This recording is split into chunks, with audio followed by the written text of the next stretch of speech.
మిత్రులారా, నమస్కారం అండి. ఎలా ఉన్నారు? ఈరోజు మనం ఒక టాపిక్ని డిస్కస్ చేద్దాము. అది Indians sent back. Indians sent back. చాలామంది ఇండియా నుంచి అమెరికా వెళ్ళిన వాళ్ళు 40 లక్షలు 50 లక్షలు మధ్యలో మీడియేటర్స్ ద్వారా మోసపోయి వెళ్ళిన వాళ్ళు, వీళ్ళందరూ అక్కడ అనఫిషియల్గా బతుకుతూ ఉన్నారు. వాళ్ళని కనిపెట్టి ట్రంప్ వెతికి మరి స్పెషల్ ఫ్లైట్ పెట్టి, అంటే మిలిటరీ ఫ్లైట్లో పంపించి చూస్తున్నాం. ఈ అమెరికా అనేది మొదటి నుంచి కూడా దాని ఒక జన్మ అనేది అనెథికల్ ఫౌండేషన్తో స్టార్ట్ అయిందనమాట. Unethical foundation. ఎందుకంటే వీళ్ళు ఏం చెప్తారంటే అమెరికాని కనిపెట్టింది మేము అని చెప్పుకుంటారు. అక్కడ కొలంబస్ వెళ్ళాడు, ఆయన కనిపెట్టాడు అని చెప్తుంటాడు. అసలు వాస్తవానికి అమెరికాను కనిపెట్టింది, అమెరికా కంటే ముందే వైకింగ్స్ ఎప్పుడో కనిపెట్టి వాళ్ళు రాకపోకలు కూడా సాగించారు. దాన్ని ఈ విధంగా వీళ్ళు చరిత్రను ఎప్పుడు వక్రీకరిస్తూ ఉంటారు. అయితే ఈ కొలంబస్ అనేవాడు అసలు సరే అదే నిజం అనుకుందాం కాసేపటికి. ఈ కొలంబస్ అనేవాడు అసలు ఎందుకు మొదలయ్యాడు? ఈరోజు భారతీయులు అవమానకరంగా అక్కడి నుంచి పంపించబడుతూ ఉన్నారు.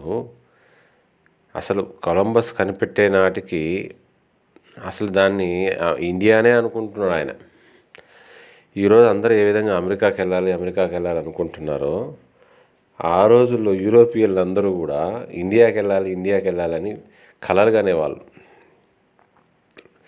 సరైన మార్గం లేక సిల్క్ రూట్లో వచ్చేవాళ్ళు దాన్ని టర్క్స్ ఆపేస్తే దానికి సరైన మార్గం లేకపోతే దానికి సీ రూట్ కనుక్కొని ప్రాణాలను తెగించి సీ రూట్ కనుక్కోవడానికి ప్రయత్నించారు.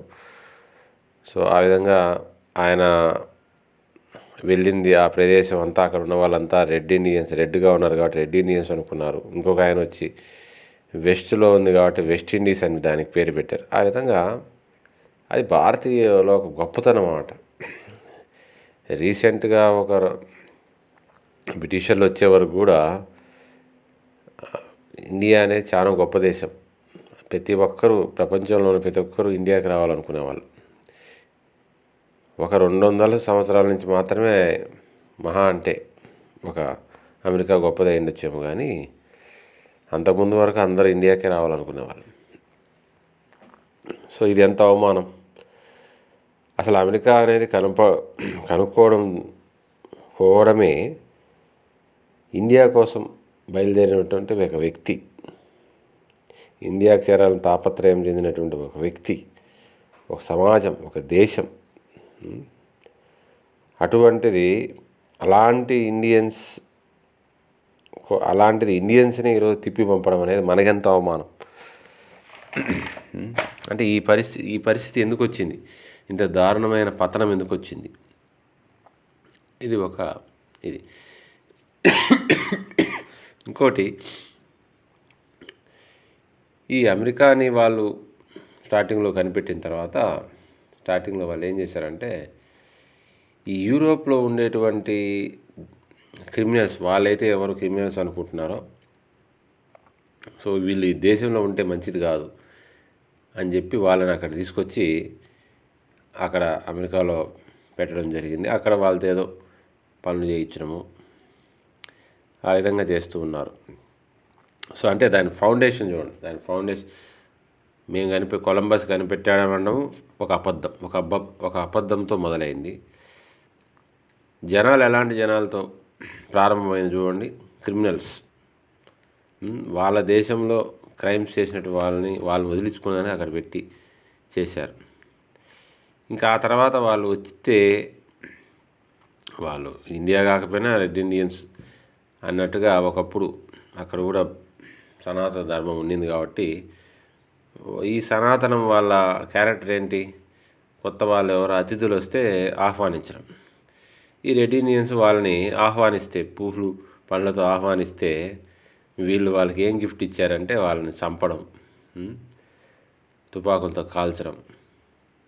ఆ విధంగా వీళ్ళు ఇచ్చిన గిఫ్ట్ రిటర్న్ గిఫ్ట్ అనమాట. అది వాళ్ళ నేచర్. చూడండి ఎలాంటి నేచర్ ఉందో.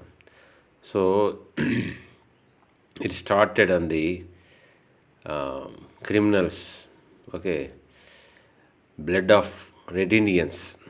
ఆ తర్వాత మళ్ళీ బ్లాక్స్ని, స్లేవ్స్ అందరిని తీసుకొచ్చి అక్కడ ఎంతో విశాలమైన ఈ రెడ్ ఇండియన్స్ అంతా చంపేసిన తర్వాత ఎంతో విశాలమైన ఒక ఖండం వాళ్ళ చేతిలోకి వచ్చేసింది. కాబట్టి దీన్ని ఆక్యుపై చేసుకుని ఏ విధంగా చేసుకోవాలని వాళ్ళు కష్టపడ్డం వాళ్ళకి రాదు కదా, అందుకని బానిసల్ని తీసుకుపోయారు నల్లజాతి వాళ్ళని.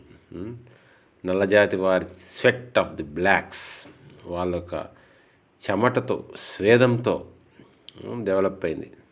స్టార్టెడ్ విత్ క్రిమినల్స్, తర్వాత continued with the blood of red Indians, developed with the sweat of blacks. ఆ తర్వాత జపనీస్ మీద బాంబులేసి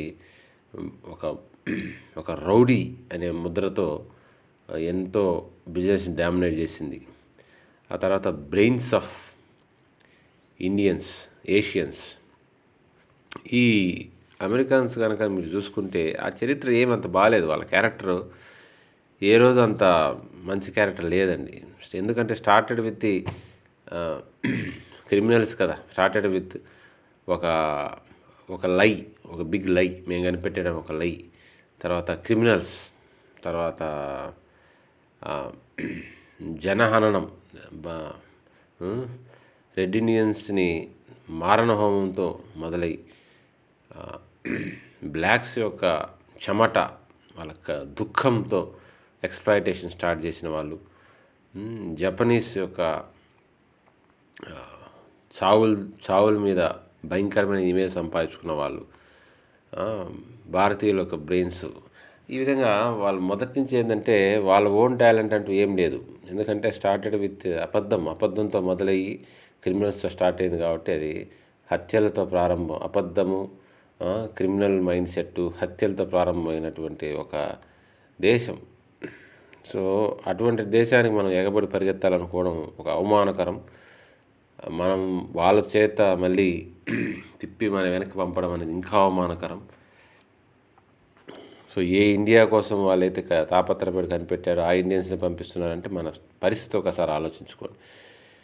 సో ఇప్పుడు ఇంకా వాళ్ళు ఏంటంటే వాళ్ళ ఓన్ టాలెంట్ ఏం లేదు. ఈ బ్లాక్స్ని రెడ్ ఇండియన్స్ చంపారు, తర్వాత బ్లాక్స్ను కూడా ఊచకొత్త కోసారు. మళ్ళీ వాళ్ళని వాడుకున్నారు పొలాలు అభివృద్ధికి అంత వాడుకొని. ఈ బ్లాక్స్ అనే వాళ్ళకి అసలు హక్కే లేదనమాట. వాళ్ళని పౌరుల కింద లెక్కే వేయలేదు వీళ్ళు. ఏమన్నా అంటే మళ్ళీ లింకన్ లాంటి వాళ్ళు ఇది చేశారని చెప్పి 2 రాష్ట్రాలుగా విడిపోయేవి, కొట్లాటకి మొదలయ్యాయి. సో అందుకని లింకన్ అనేవాడు కనుక ఆ యుద్ధంలో గెలవకపోయింటే అసలు ఈరోజు కూడా బ్లాక్స్ అనే వాళ్ళు అసలు అక్కడ ఈరోజు కూడా అక్కడ వాళ్ళు ఇదైపోయారు అనమాట. వాళ్ళు బానిసలుగానే బతికేవాళ్ళు. సో అటువంటి దాన్ని, ఈ బానిసత్వాన్ని మమ్మల్ని తక్కువ చూస్తున్నారు అంటే, తక్కువ చూడడం అనేది వాళ్ళ బ్లడ్ అనమాట. వాళ్ళేమో బేసికల్ క్రిమినల్ బ్రెయిన్స్ ఉంటాయి, వాడుకుంటారు. మళ్ళీ ఎవరైనా తిరగబడితే, ఎవరైనా మార్టిన్ లూథర్ కింగ్, అతను ఎలా చంపారో అందరికీ తెలుసు. అసలు బస్సు ఎక్కితే నిలబడుకొని ఉండాలి వాళ్ళు. ఇటువంటి అవమానకరమైన మైండ్ సెట్ అనమాట. ఎవరినైతే వాడుకుంటారో మళ్ళీ వాళ్ళని తక్కువ చూడడం.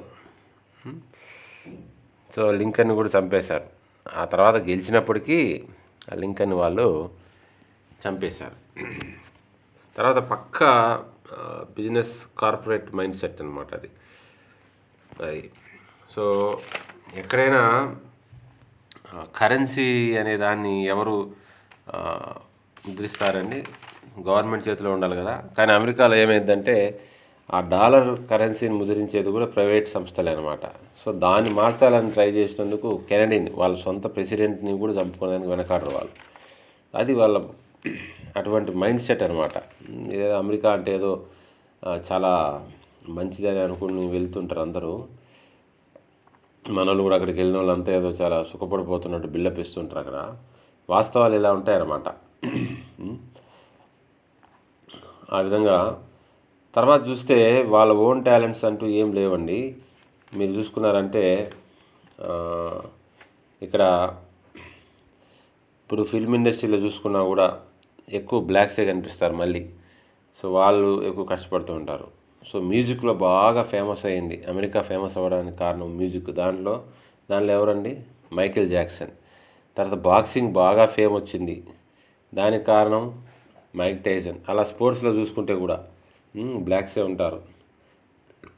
తర్వాత మార్షల్ ఆర్ట్స్ బాగా బ్రూస్లీ స్టార్టింగ్లో ఉన్నా కానీ ఆ బ్రూస్లీని మళ్ళీ ఓన్ చేసుకుంది. బ్రూస్లీని తర్వాత జెట్లీని వీళ్ళందరినీ. ఓకే, ఆ బ్రూస్లీ అక్కడ మళ్ళీ ఎక్కడ ఫేమస్ అయిపోతాడని చెప్పి మళ్ళీ ఆ బ్రూస్లీని కూడా చంపించినటువంటి మైండ్ సెట్ అనమాట అది. తర్వాత చూస్తే ఆర్నాల్డ్, ఏదో పెద్ద బాలీవుడ్లో హాలీవుడ్లో ఫేమస్ అయిపోయిన ఆర్నాల్డ్ అని చూసుకుంటే ఆర్నాల్డ్ కూడా అమెరికన్ ఏం కాదు. సో వీళ్ళకి ఏంటంటే ఫస్ట్ అట్రాక్ట్ చేస్తారు, ఎవరో టాలెంటెడ్ ఉన్న వాళ్ళందరినీ అట్రాక్ట్ చేసుకుంటారు. వాళ్ళంతా మా దేశం వాళ్ళని చెప్పుకుంటారు. ఆ తర్వాత మళ్ళీ ఇసిరి పడేస్తారు అవసరం లేకపోతే. ఆర్నాల్డ్ కూడా ఎక్కడి నుంచి వచ్చాడంటే వలస వచ్చినవాడే, హంగేరీ నుంచి వలస వచ్చినవాడే ఆర్నాల్డ్. సో ప్రపంచం మొత్తం మీద ఎవరో టాలెంట్ ఉన్న వాళ్ళందరూ లాగేసుకుంటారు అనమాట. లాగేసుకొని వాళ్ళ పేరు పొందుతారు. అది వాళ్ళ. ఈ టెస్లాని చూసుకున్నా కూడా, ఐన్స్టీన్ చూసుకున్నా కానీ వీళ్ళు కూడా అక్కడ లోకల్స్ కాదు. వీళ్ళు కూడా యూరోప్ నుంచి వలస వెళ్ళిన వాళ్ళని అమెరికా ఏదో షెల్టర్ ఊరికే ఇవ్వదు. అది వాళ్ళు చాలా గొప్ప వాళ్ళే, వాళ్ళ టాలెంట్ని వాడుకుంటుంది అనమాట. సో ఈరోజు కూడా సాఫ్ట్వేర్లో అమెరికా ఉందంటే దానికి కారణం ఏమని, సిలికాన్ వ్యాలీలో మెజారిటీ ఆఫ్ పర్సన్స్ ఇండియన్సే కదా. సో ఇంకా బిజినెస్ పరంగా ఏమైనా పెద్దవాళ్ళు ఇది చేశారా అంటే అది కూడా ఏం లేదు. ఆ బిజినెస్ కూడా అంత జ్యూస్దే. అది కష్టము టాలెంటు ఒకరిది, కష్టాలు ఒకరివి, పేరు పొందేది లాభపడేదేమో అమెరికన్స్ అనమాట. సో ఇంకా హాలీవుడ్లో చూసుకుంటే స్టీఫెన్ స్పీల్బర్గ్, అతను కూడా ఒక జూనే. ఈ విధంగా పక్కనో టాలెంట్ని వాడుకొని తర్వాత మళ్ళీ యూజ్ అండ్ త్రో బ్యాచ్ అనమాట. అది పని అయిపోయాక పంపించేయడం. ఇంకోటి అమెరికాకు వచ్చిన పెద్ద, ఎందుకంటే అది బేసికల్ ఫౌండేషన్ క్యాపిటలిజం కాబట్టి కమ్యూనిజం అనేది అంటే వాళ్ళకి భయం అనమాట. పక్కనున్న క్యూబాని ఏ విధంగా ఆ ప్రెసిడెంట్ని చంపాలని ఎన్ని రకాలు ట్రై చేసిందో. తర్వాత వాళ్ళ సొంత మనుషుల్ని అప్పుడప్పుడే ఒక భార్యాభర్తల్ని కమ్యూనిజంలో ఫేమస్గా ఉన్నారని చెప్పి వాళ్ళ సొంత మనుషుల్నే ఎలక్ట్రిక్ చైర్లో పెట్టి చంపేసింది అనమాట. అది ఆ విధంగా ఈ తన లాభాల కోసం ఎంతటికైనా తెగిస్తున్నాడు. వియత్నంలో చూడండి, చిన్న పిల్లలను కూడా చంపేస్తున్నాడు వియత్నాం. సో సద్దాం మీదకి వెళ్ళింది అన్యాయుధం ఉంది అని చెప్పేసి అబద్ధం. ఆ పెట్రోల్ కోసం అనమాట. సద్దాం చేసిన తప్పేంటి అంటే అతనికి ఉన్న సంపదనంతా యూరోల్లో పెట్టడం స్టార్ట్ చేశారు. డాలర్ అనేది సో ఈ విధంగా అందరూ యూరోల్లో పెట్టుకుంటే అది డాలర్ వాల్యూ పడిపోతుందని సద్దాం మీద అభాండం మోపి అతనే చేసింది. అదేవిధంగా గడాఫీ మీదకి వెళ్ళింది, లిబియా మీద అసలు గడాఫీ ఎంత బాగా పరిపాలించాడంటే అసలు నిరుద్యోగం లేకుండా టాప్ డెవలప్డ్ కంట్రీస్లో ఉండేటట్టుగా దేశ దిమ్మలు ఉండేటువంటి ఒక దేశాన్ని ఆ విధంగా చేస్తే అతని మీద అలిగేషన్ తీసుకొని అతన్ని చంపేశారు. అతను కూడా చేసింది ఏంటి, అతను కూడా డాలర్ బదులు యూరోలో మార్చుకోవాలనుకోవడం సంపదనంతని. ఈరోజు కూడా చూస్తున్నాం జెలెన్స్కీ ఏ విధంగా నమ్మించి రష్యా మీద దెబ్బ కొట్టాలని జెలెన్స్కీని ఏ విధంగా నమ్మించి మోసం చేసి ఈరోజు చేతులు ఎత్తేస్తుందో అది కూడా చూస్తున్నాం. ఆఫ్ఘనిస్తాన్లో కూడా ఏదో వెళ్ళేసి చేసి లాస్ట్కి మళ్ళీ అదే తాలిబాన్లని పరిపాలించమని చెప్పి వదిలేసింది అనమాట. సో ఇది బేసికల్గా వాళ్ళ మైండ్ సెట్ అనమాట. సో ఫౌండేషన్ అనేది రాంగ్ ఫౌండేషన్ అది. ఇలాంటి దాన్ని మనం సో మనం ఏం చేయాలి ఇప్పుడు? సో మీరు ఏది చేసినా, సో మీరు ఒక డ్రింక్ తాగినా, మీరు నెట్ వాడినా, ఇంకా ఏదైనా వాడినా కూడా అది ఎలా ఉందంటే మళ్ళీ తిరిగి ఏదో రూపంలో అమౌంట్ అనేది అమెరికాకి వెళ్తుంది. సో గాంధీ చెప్పినటువంటి ప్రిన్సిపల్ స్వదేశీ. సో వీలైనంత వరకు స్వదేశీ బ్రాండ్స్నే వాడండి. అప్పుడు ఆటోమేటిక్గా ఈ అమెరికా యొక్క శక్తి అనేది తగ్గిపోతుంది.